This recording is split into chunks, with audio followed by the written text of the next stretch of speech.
There was a time after the Second World War, there was a blockade, and bamboo could not be shipped. It wasn't coming in from Asia. So there was a void in the provision of the bamboo poles at that time.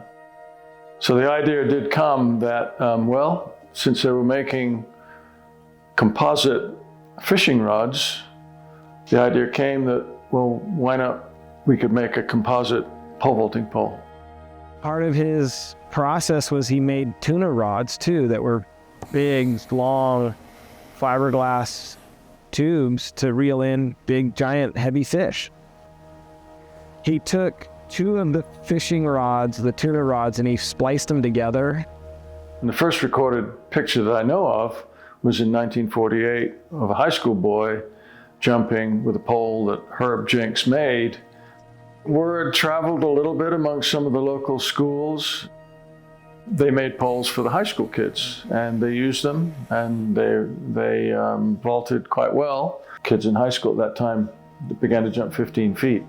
And then as the bamboo became replaced by the fiberglass, and people started to experiment and adapt, and what they did find was that they could hold a little higher than they could on this steel pole.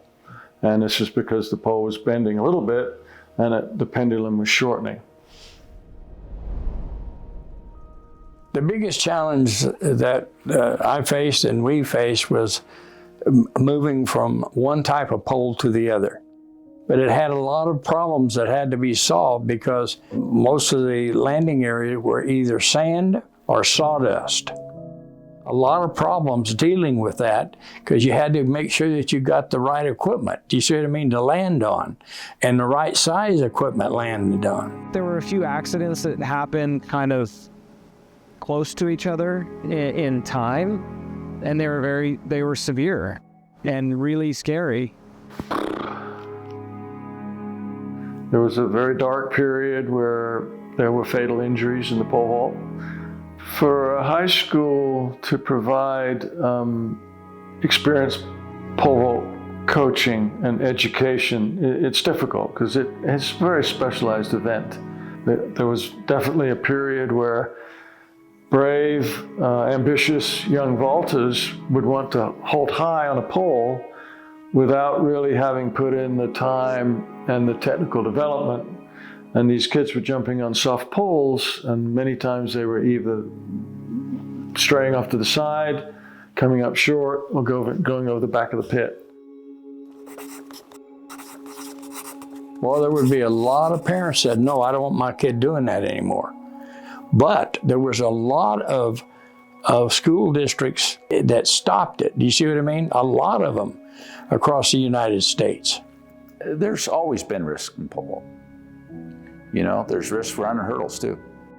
Worried about the pit size and different things like that. I mean, I know it's expensive, but you know, there were pits out there that were really so small. I mean, I jumped on a lot of them, you know, and you got your feet in the box, but your head's off the back of the pit.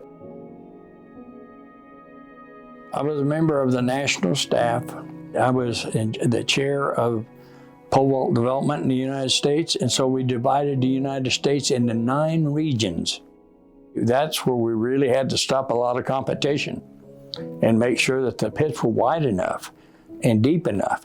We studied that, and we made sure that all of these things were taken care of that were causing the problems.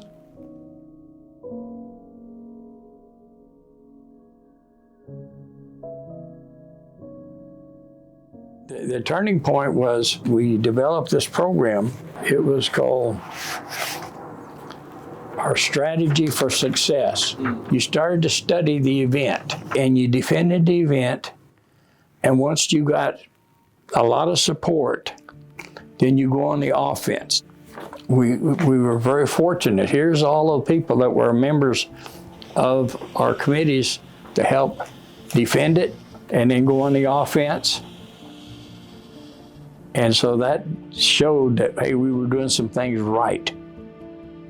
When things were beginning to change and we needed to find a way to communicate at Fresno State, I brought in real good, some of these former Olympians and everybody, and they spoke about the event.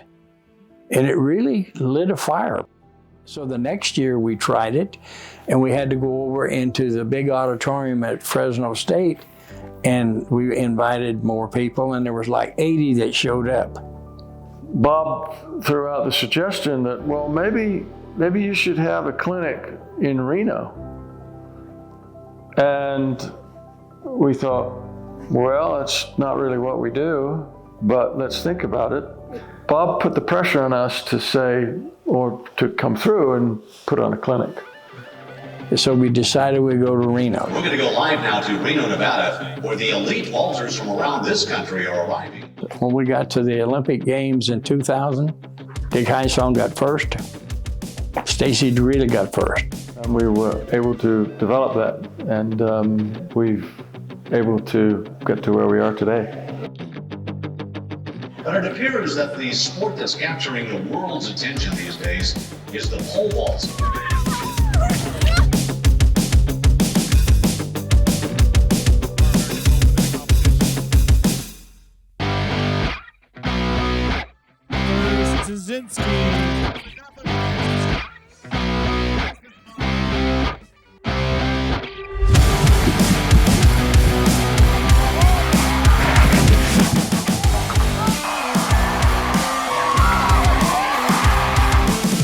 This is the most exciting time for pole vault. Your attitude determines your altitude. And boy, when you can apply that to the pole vault. And this is what's unique about the pole vault. I mean, pole vaulters, I think above and beyond all track and field events, support one another like nobody else.